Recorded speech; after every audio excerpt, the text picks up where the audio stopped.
Film की शुरुआत होती है।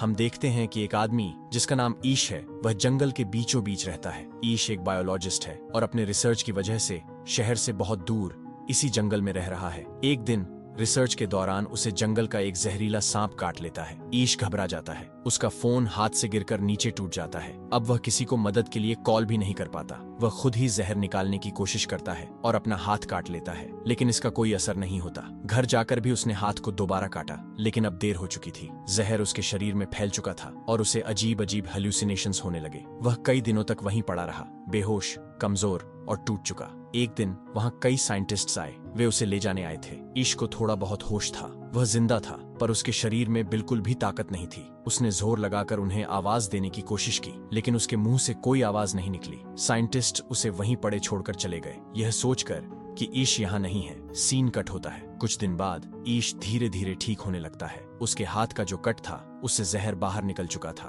बस थोड़ा बहुत जहर जो दिमाग तक गया था, उसकी वजह से अभी भी हल्के हेलुसिनेशंस आ रहे थे। होश में आते ही उसने शहर जाने का फैसला किया। वह अपनी कार साफ करता है और हॉस्पिटल की तरफ निकल पड़ता है, लेकिन रास्ते में उसे एक अजीब बात दिखती है। सड़क पर एक भी कार नहीं थी। जब वह शहर पहुंचा तो वहां कोई हलचल नहीं थी। एक भी जिंदा इंसान नजर नहीं आया। पूरी की पूरी बिल्डिंग्स खाली पड़ी थीं। ईश घबरा गया। उसे समझ आया कि यहाँ एक पेंडेमिक फैल चुका है। ये पेंडेमिक इतना खतरनाक था कि कुछ ही दिनों में पूरी पॉपुलेशन खत्म हो गई। ईश बायोलॉजिस्ट था। उसने अंदाजा लगाया कि वह जंगल में कई दिनों तक अकेला था, इसीलिए यह बीमारी उस पर अटैक नहीं कर पाई और बस वह बच गया। अब पॉपुलेशन ही खत्म हो चुकी थी, मतलब न कोई गवर्नमेंट, न कोई मालिक, न कोई नियम। ईश को तुरंत अपने पेरेंट्स याद आए। वह कार चलाते हुए घर पहुंचा, लेकिन वहां उसने देखा कि उसके पेरेंट्स कई दिनों से मरे पड़े थे। उनकी बॉडीज की हालत काफी खराब हो चुकी थी। ईश टूट गया, लेकिन उसने हिम्मत की और घर के बाहर कब्र खोदकर उन्हें दफना दिया। इसके बाद वह पूरे शहर में घूमता रहा, लेकिन कोई और सर्वाइवर नहीं मिला। अब उसने दूसरे शहर जाने का फैसला किया। उसने लास वेगस जाने की प्लानिंग की। कुछ जरूरी सामान और एक गन लेकर वह निकल पड़ा, लेकिन लास वेगस जाने वाला ब्रिज सील्ड था। वह गुस्से में आया और लंबा रास्ता लिया। जैसे ही वह लास वेगास पहुंचा, वहां भी वही हाल था। हर जगह सिर्फ खामोशी। मॉल्स, बड़े होटल्स, कैसीनोज, सब खाली। थककर वह एक होटल में चला गया। उसे सब कुछ फ्री मिल रहा था, इसलिए उसने वहां रात बिताई और महंगी चीजों का मजा लिया। उसे उम्मीद नहीं थी कि अब कोई मिलेगा, लेकिन अगली रात उसे 2 लोग मिले। ये दोनों भी पेंडेमिक से बच गए थे। लड़की ने अपनी दुख भरी कहानी सुनाई कि उसने अपने परिवार को वीडियो कॉल पर मरते देखा। अब उसके लिए जीने की कोई उम्मीद नहीं बची थी। वह आदमी भी मरना चाहता था, क्योंकि इतनी अकेली दुनिया में जीना उसके लिए नामुमकिन था। उस रात वे दोनों इश्क के साथ रुक गए, लेकिन सुबह होते ही उनकी नीयत इश्क को खतरनाक लगी। उस आदमी के पास गन थी। वह चाहता था कि तीनों की मौत आसान हो जाए, लेकिन इश्क जीना चाहता था। वह तुरंत वहां से बाहर निकल गया। पीछे उसे गोलियों की आवाज सुनाई दी, मतलब उन्होंने खुदकुशी कर ली। यह हादसा इश्क को और तोड़ गया। अब उसे साफ साफ लगने लगा कि वह दुनिया में बिल्कुल अकेला रह गया है। तेज कार चलाते हुए वह वापस लौट रहा था। अचानक एक डॉग उसकी कार के सामने आ गया। वह डॉग भी ईश की तरह अकेला था। ईश ने उसे अपना बना लिया। उस कुत्ते ने उसे जीने की एक नई उम्मीद दे दी। ईश ने जिंदगी नए तरीके से शुरू की। सर्वाइवल बुक्स पढ़ने लगा, टाउन में घूमता रहता। खाने पीने की कोई कमी नहीं थी, कमाने की जरूरत नहीं थी। हर दिन काम करता और सर्वाइवर ढूंढता, लेकिन हर दिन निराश होकर लौट आता। एक दिन वह अपने डॉग के साथ खिड़की पर खड़ा चाय पी रहा था। अचानक डॉग जोर से भौंकने लगा। ईश समझ गया कोई इंसान है। दूर एक घर से स्मोक उठ रहा था, मतलब वहां जरूर कोई इंसान होगा। वह तुरंत कार लेकर उस जगह पहुंचा। वहां एक लड़की थी, हाथ में हथौड़ा लिए उसकी ओर बढ़ा। उसे देखकर वह लड़की डर गई, लेकिन ईश ने उसे यकीन दिलाया कि वह उसे नुकसान पहुंचाने नहीं आया। वह भी अकेला इंसान है और किसी दूसरे सर्वाइवर को ढूंढ रहा है। ये सुनकर लड़की ने उसे अपने घर आने की इजाजत दे दी। लड़की का नाम एमा था। बातचीत से पता चलता है कि पैंडेमिक को लगभग 1 साल हो चुका है। एमा और ईश ने पूरे साल में अपने अलावा कोई और सर्वाइवर नहीं देखा था। उन्हें बहुत खुशी हुई कि उन्हें कोई और इंसान मिल गया, वरना अकेले रहना बहुत मुश्किल हो रहा था। दोनों धीरे धीरे डिप्रेशन में जा रहे थे, क्योंकि इंसान का समाज में रहना जरूरी है। लंबे समय तक अकेले रहने से उनका मानसिक संतुलन बिगड़ रहा था। उन्होंने फैसला किया कि दोनों अब ईश के घर में साथ रहेंगे, क्योंकि ईश का घर जनरल स्टोर के करीब था, जहां बहुत सा खाने पीने का सामान पड़ा था। ईश ने भी अपने घर में पहले ही बहुत सारा सामान जमा कर रखा था, जिससे रहना और आसान हो गया। एमा अब ईश के घर आ गई। साथ रहने के बाद दोनों की जिंदगी पहले से बेहतर होने लगी। एमा ईश का साथ देती, उसकी अपीयरेंस ठीक करती और दोनों मिलकर घर का रेनोवेशन भी करने लगे, क्योंकि पूरे साल ईश ने घर का बिल्कुल ख्याल नहीं रखा था। दोनों हर सुबह उठकर साथ में काम करते और अपने लक्ष्य पूरे करते। उन्होंने यह भी सोचा कि अगर दुनिया में सिर्फ वही दोनों बचे हैं तो उन्हें पॉपुलेशन भी बढ़ानी चाहिए। ये दोनों का आपसी निर्णय था। लेकिन जब ईश को पता चला कि एमा प्रेग्नेंट है तो वह बहुत डर गया। उसे डर था कि बच्चे इस अजीब और खतरनाक दुनिया में सरवाइव कर पाएंगे या नहीं। एमा ने उसे हिम्मत दी कि सब ठीक होगा। ईश जो एक बायोलॉजिस्ट था, उसने किताबें पढ़कर बच्चे के जन्म के तरीकों को समझना शुरू किया, क्योंकि अब उन्हें सब कुछ खुद ही करना था। कोई डॉक्टर, कोई हॉस्पिटल नहीं बचा था। दोनों अपने घर को सुरक्षित और रहने लायक बनाने में लगे रहे। ईश ने सोलर पैनल्स भी लगा लिए ताकि बिजली की समस्या न हो। शहर अब जंगल की तरह बनता जा रहा था और जंगली जानवर शहरी इलाकों में आने लगे थे। ये बड़ा खतरा था, इसलिए दोनों ने घर के चारों तरफ फेंस लगा लिए और सुरक्षा के लिए कुछ हथियार भी रख लिए। उन्होंने कुछ वाइल्ड एनिमल्स भी पाल लिए थे जिनसे उनकी जरूरतें पूरी होती थीं, और वे लोग काफी बिजी भी रहते थे। इंसानों की गैर मौजूदगी में पूरा इलाका हरा भरा हो गया था और हवा भी बहुत साफ हो चुकी थी। उनकी सेहत भी अब बहुत अच्छी हो गई थी। उनकी जिंदगी किसी हद तक परफेक्ट हो गई थी। लेकिन एक दिन उन्हें एक बड़ी परेशानी का सामना करना पड़ा। जाने कहां से अनगिनत चूहे शहर में फैल गए। उन्हें देखकर इश घबरा गया। चूहों को दूर रखने के लिए इश ने एयर वेंट्स में आग लगा दी, लेकिन यह तरीका सिर्फ एक रात काम आया। एमा ने कहा कि इसका भी कोई न कोई हल मिल जाएगा। सुबह ईश बाहर गया और आसपास कई बिल्लियां छोड़ दी। उन बिल्लियों ने चूहों को खाना शुरू कर दिया और आखिरकार यह समस्या भी खत्म हो गई। फिर वह दिन आया जब एमा को बच्चा पैदा करना था। ईश ने खुद यह जिम्मेदारी संभाली। हमें दिखाया जाता है कि उनकी एक प्यारी सी बेटी हुई। दोनों बेहद खुश थे। उन्हें जीने की एक नई उम्मीद मिल गई थी। इसके बाद दोनों ने सड़कों पर अपने घर का एड्रेस लिख दिया, इस उम्मीद में कि अगर कोई सर्वाइवर इस शहर में आए तो वह उनके घर पहुंच सके, खाने और पानी के लिए। 6 साल बाद ईश जंगल की तरफ जा रहा था कि उसकी कार के सामने एक घायल जंगली जानवर आ गया। ईश डरकर बाहर आया।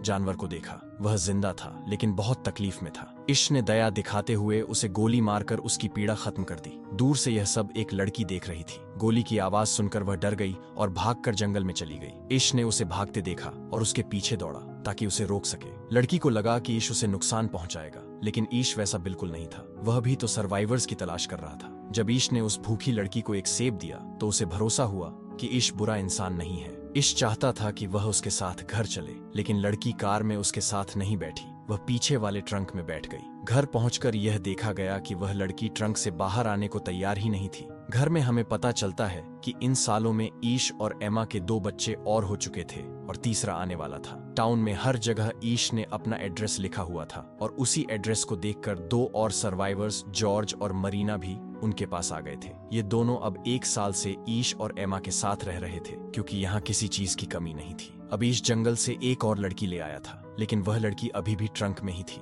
उसने पूरी रात वहीं गुजारी। सुबह जब मरीना उसे खाना देने आई तो लड़की डर गई और खाना फेंक दिया। फिर मरीना ने उसे समझाया और अपनी कहानी सुनाई कि वह और जॉर्ज कई महीनों से अकेले इस दुनिया में भटकते रहे। फिर उन्हें ईश का एड्रेस मिला और वे यहाँ रहने आ गए। उसकी बातें सुनकर लड़की थोड़ी शांत हुई और मिलने जुलने लगी। लेकिन अजीब बात यह थी कि वह अब तक ज्यादा बोली नहीं थी और उसने अपना नाम भी नहीं बताया था। एक दिन मरीना ने उसका सामान देखा तो उसमें अजीबोगरीब ड्राइंग्स मिली। साथ ही एक लेटर मिला जिसमें उस बच्चे का नाम लिखा था। लेटर में लिखा था कि पैंडेमिक के दौरान उसके पिता ने उसका अब्यूज किया था, जिसकी वजह से वह हर इंसान के सामने अपने आप को बेच देती है। यह लेटर उसकी माँ ने लिखा था। उसमें लिखा था कि जब मैं मर जाऊं तो जो भी इसे पाए इसका ख्याल रखे। ये पढ़कर सब लोग ईवी का और भी ज्यादा ख्याल रखने लगे। उसी रात एमा ने तीसरे बच्चे को जन्म दिया और सब बहुत खुश हुए। 1 साल ऐसे ही बीत गया। एक दिन उन्हें पता चला कि उनके इलाके में कोई आया है। सब डर गए। छोटे बच्चों को अंदर भेज दिया गया और सारे बड़े लोग हथियार लेकर बाहर आए देखने कि कौन आया है। उन्हें पता चला कि यह सर्वाइवर्स का एक ग्रुप था, 4 लोग। यह लोग भी ईश और एमा का एड्रेस देखकर ही आए थे। उनमें से एक डॉक्टर थी, मॉली। उसने बताया कि इतने सालों में उसे सिर्फ यही 4 जिंदा लोग मिले हैं और अब पहली बार वह ईश के परिवार से मिल रही है। उनके चेहरे और बातों से साफ पता चल रहा था कि वो किसी को नुकसान नहीं पहुंचाना चाहते। इसलिए ईश और एमा ने उन्हें भी अपने परिवार में शामिल कर लिया। वैसे भी यहाँ किसी चीज की कमी नहीं थी। अब सब मिलकर एक बड़ी सोसाइटी बना सकते थे। ईश ने नए लोगों को सर्वाइवल के रूल्स समझाए। हमेशा हथियार साथ रखना, सप्लाई लेने बाहर जाओ तो ग्रुप में जाना, कभी अकेले जंगल या बाहर ना निकलना, जंगली जानवरों से हर समय सावधान रहना।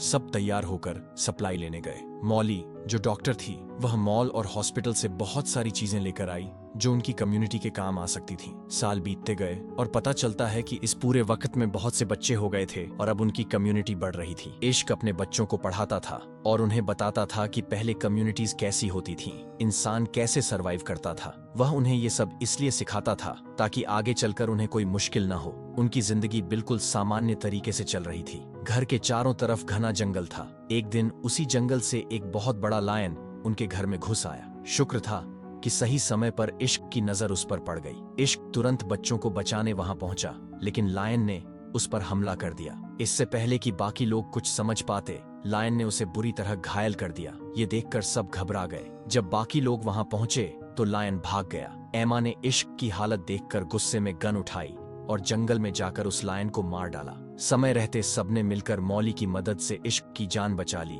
और उसका इलाज शुरू हुआ। कई हफ्तों बाद इश्क पहले जैसा बिल्कुल ठीक हो गया। अब 17 साल बीत चुके थे। सबके बच्चे जवान हो चुके थे। पता चलता है कि इतने सालों बाद इश्क की सबसे बड़ी बेटी हैदर अपने ग्रुप के एक लड़के के काफी करीब आने लगी थी। उनकी दोस्ती बहुत गहरी हो गई थी और किसी को इससे कोई ऐतराज नहीं था, क्योंकि अब आपस में रिश्ते बनाना ही था। हैदर और वह लड़का अब इस दुनिया को एक्सप्लोर करना चाहते थे और उम्मीद रखते थे कि शायद कहीं और भी सर्वाइवर्स मिल जाएं। इसलिए वे टाउन के बाहर जाना चाहते थे। किसी को भी इसमें कोई ऐतराज नहीं था। सबने उन्हें गन्स और जरूरी सामान दिया और सफर पर भेज दिया। लेकिन उनके जाने के बाद एक और समस्या खड़ी हो गई। उनके पास बाकी सब रिसोर्सेज थे, लेकिन अब पानी की कमी होने लगी। जब वे डैम पर पहुंचे तो उन्हें पता चला कि डैम का पानी लगभग खत्म हो चुका है और यह समस्या जानलेवा साबित हो सकती थी। कुछ दिन बाद एक और सर्वाइवर्स का ग्रुप उनके इलाके में आया। उनके पास 2 ट्रक्स थे, लेकिन पेट्रोल की कमी थी। वे पेट्रोल मांगने इश्क के पास आए और बदले में कहा कि वे उनकी पानी की समस्या हल कर सकते हैं, क्योंकि उनके पास ड्रिल मशीन है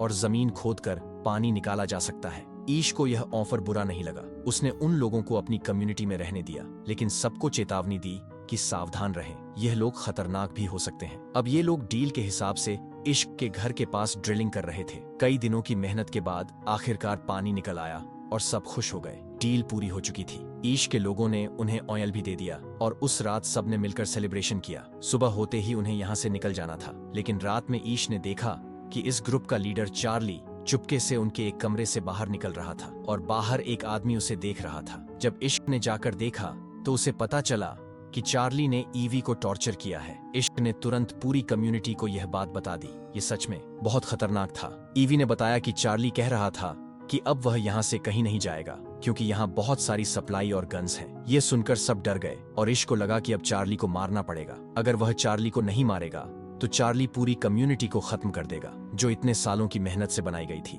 सब चार्ली को मारने का इंतजार कर रहे थे, लेकिन कुछ लोगों ने कहा कि इस दुनिया में वैसे ही बहुत कम लोग बचे हैं। अगर हम चार्ली को मार देंगे तो पॉपुलेशन और घट जाएगी। तब ईश ने कहा कि अगर हमने चार्ली को नहीं मारा तो हम सब मारे जाएंगे। सबने एक प्लान बनाया और बाहर जाकर चार्ली को चारों तरफ से घेर लिया। चार्ली कुछ बोल पाता उससे पहले ही ईश ने हथौड़े से उसकी जान ले ली और उसे दफना दिया। यह सब करने के बाद ईश को बहुत बुरा लग रहा था। उसने अपनी सर्वाइवल के लिए पहली बार किसी को मारा था। वह जानता था कि यह गलत नहीं है। उसने अपनी कम्युनिटी को बचाया था, फिर भी उसका मन दुखी था। सुबह होते ही ईश और सबने चार्ली के ग्रुप को बताया कि उन्होंने उसके लीडर चार्ली को मार दिया है, क्योंकि उसने उनकी कम्युनिटी की एक लड़की को टॉर्चर किया था। चार्ली की मौत सुनकर उसका ग्रुप दुखी नहीं हुआ, बल्कि कुछ लोगों ने कहा कि चार्ली ने लीडर बनकर बहुत फायदा उठाया था। वह अपनी ही ग्रुप की लड़कियों को भी टॉर्चर करता था, इसलिए चार्ली की मौत से सब खुश थे, सिवाय उसके एक दोस्त के, जिसने गुस्से में चिल्लाकर विरोध किया। अबीश ने चार्ली के पूरे ग्रुप से कहा कि हमें किसी से दुश्मनी नहीं है, तुम सब यहाँ शांति से रह सकते हो, लेकिन यह लड़का नहीं, क्योंकि उसमें भी मुझे चार्ली जैसी ही गंध आ रही है। ये हमारे लिए खतरा बन सकता है। बाकी सबकी राय भी यही थी। सजा के तौर पर उन्होंने चार्ली के दोस्त को कम्युनिटी से बाहर निकाल दिया। शुरू में वह लड़का भाग निकला, लेकिन बाद में समझ गया कि वह अकेला बाहर सरवाइव नहीं कर पाएगा, इसीलिए वह वापस लौटा। लेकिन इश्क ने अपनी कम्युनिटी की सुरक्षा के लिए उसे वापस स्वीकार नहीं किया। अब दिखाया जाता है कि कम्युनिटी के सारे बच्चे पुराने रिसर्च के आधार पर एक प्लेन बनाने की कोशिश कर रहे थे। उन्हें यकीन था कि कुछ ही दिनों में वह प्लेन तैयार हो जाएगा, लेकिन उससे पहले कम्युनिटी को एक और बड़ी समस्या का सामना करना पड़ा। कई लोग उसी वायरस से संक्रमित हो गए जो 20 साल पहले फैला था। अब तक सारे सर्वाइवर्स इम्यून थे। मौली के पास बहुत सारी दवाइयां थीं, जिनसे उसने ज्यादातर लोगों का इलाज कर दिया, लेकिन ईश का बेटा बहुत बुरी तरह बीमार हो गया। उसकी हालत बेहद खराब थी, जिससे पूरी कम्युनिटी टूट गई। इसी बीच इश की बड़ी बेटी हैदर अकेली घर वापस आई। वह रो रही थी। सबने उससे उसके पार्टनर के बारे में पूछा। रोते हुए उसने बताया कि जब वे दोनों जर्नी पर निकले थे तो उन्होंने कई सिटीज देखी, सर्वाइवर्स ढूंढे, हर घर देखा, लेकिन कोई सर्वाइवर नहीं मिला। वे हर जगह अपने घर का एड्रेस लिखते जा रहे थे। फिर वह एक जगह पहुंचे जहां उन्हें जंगल में एक आदमी मिला। उस आदमी ने हैदर के पार्टनर को मार दिया। उसने कहा कि यह चार्ली का बदला है, यानी साफ था कि वह वही आदमी था जिसे इश्क ने अपनी कम्युनिटी से निकाल दिया था। हैदर ने बताया कि मैंने उसे भी मार डाला और फिर तेजी से घर की तरफ लौट आई। ये सुनकर सब बहुत दुखी हो गए। अभी वह इस गम से निकले भी नहीं थे कि ईश का दूसरा बेटा भी मर गया। लेकिन बात यही नहीं रुकी। ईश के बेटे की मौत के बाद और 3 मेंबर्स की मौत हो गई। इस हादसे ने ईश को पूरी तरह तोड़ दिया। अब वह इस दुनिया में जीना ही नहीं चाहता था। वह सब छोड़ देना चाहता था, लेकिन एम्मा ने उसका साथ दिया, बिल्कुल वैसे ही जैसे तब जब वो दोनों अकेले थे। एम्मा ने कहा, देखो, जब हमें कोई नहीं मिला था तब हमने दोनों ने मिलकर जिंदगी शुरू की थी और आज हम इतनी बड़ी कम्युनिटी बन गए हैं। हमें इस दुनिया को आगे बढ़ाना है। अगर तुम ऐसे हार मान लोगे तो इस ग्रुप के बच्चों को कौन सिखाएगा? ये सुनकर ईश को थोड़ा हौसला मिला। वह पहाड़ पर सनराइज देखने गया। ये सनराइज पुराने वर्ल्ड के सनराइज से बिल्कुल अलग था। पहले नेचर के रंग फीके लगते थे, अब सब कुछ और भी ज्यादा फ्रेश लग रहा था। ये देखकर ईश को एहसास हुआ कि ये पुराना वर्ल्ड नहीं है, ये नया वर्ल्ड है और वह अपने बच्चों को पुराने वर्ल्ड की तरह जीना सिखा रहा था। ये गलत था। अब उसे अपने बच्चों को नए वर्ल्ड में सरवाइव करना सिखाना था। घर लौटकर उसने बच्चों को स्पीच दी। हम अभी तक गलत दिशा में जा रहे थे। हम पुरानी दुनिया की तरह जीने की कोशिश कर रहे थे, लेकिन जब पुरानी दुनिया है ही नहीं तो फिर उसमें सरवाइव करने की ट्रेनिंग क्यों? ये नया वर्ल्ड है और हमें इसी के हिसाब से चलना होगा। ईश ने कहा कि अब से बच्चे वही सीखेंगे जो नेचर उन्हें सिखाएगा और जो इस दुनिया में सरवाइव करने के लिए जरूरी है। इस नए वर्ल्ड में उनकी कम्युनिकेशन पूरी तरह बंद हो चुकी थी, इसलिए उन्होंने अपना खुद का कम्युनिकेशन नेटवर्क बनाने का फैसला किया। उन्होंने फिर से एक नया रेडियो बनाया जिससे उनकी कम्युनिकेशन मजबूत हो गई। इसके बाद ईश ने रोज नए सोशल इवेंट्स रखने शुरू किए ताकि बच्चों को समझ आए कि इंसान साथ रहकर कैसे सरवाइव करते हैं। अब ईश अपने एफर्ट्स सिर्फ अपनी कम्युनिटी तक नहीं रख रहा था। उसने कम्युनिटी से बाहर भी अपना सिटी रेनोवेट करना शुरू किया। उसने होटल्स फिर से बनाए, फिर उसने आसपास के सिटीज को भी रिपेयर करने का फैसला किया। फिल्म के पोस्ट क्रेडिट सीन में दिखाया जाता है कि ईश अपने पोते, अपने ग्रैंडसन के साथ बैठा है। वह उसे पूरी कहानी सुना रहा है। ईश अपने पोते से कहता है, यह दुनिया अब हमारी जनरेशन की है और अब इसे आगे बढ़ाना तुम्हारा काम है। यह कहते हुए कहानी यहीं खत्म हो जाती है। अगर आपको यह कहानी पसंद आई हो तो वीडियो को लाइक जरूर करें और ऐसे ही आसान और इंटरेस्टिंग एक्सप्लेनेशंस देखने के लिए चैनल को सब्सक्राइब करना मत भूलें।